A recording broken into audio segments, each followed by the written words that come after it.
Dia duduk marah nak pergi ke Kelantan, nak duduk 2 hari, 3 hari. Lepas tu nak balik pergi ke Pahang pula dan tinggal di sana 2 hari. Semua tu boleh jamak qasar belaka. Okey. Hak pertama lu cerita. Dari Terengganu nak pergi ke Kelantan 3 hari. Okey. Daripada Terengganu ke Kelantan dalam perjalanan di mana pun mu sembahyang, mu adalah musafir. Boleh jamak qasar. Kerana Terengganu ke Kelantan sudah lebih dari 2 marhalah. Dalam perjalanan dan sampai di Kelantan pula duduk 3 hari saja, maka kamu masih bergelar musafir yang singgah di negeri Kelantan. Bila nama masih musafir, boleh jamak qasar.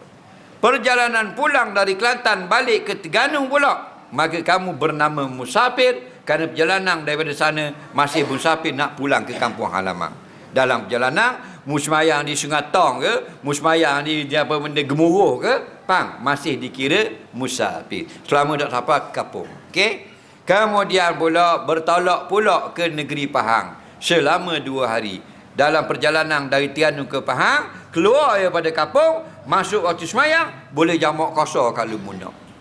Siapa di Pahang 2 hari 2 malam duduk, bernama orang musafir singgah di negeri Pahang. Boleh jamak, boleh qasar. Perjalanan balik Pahang ke Terengganu, boleh jamak, boleh qasar. Tak ada masalah. Okey? Tapi kena ingat, bukan wajib jamak, wajib qasar. Boleh jamak, boleh qasar. Kan? Kalau kita semayang macam biasa lebih baik.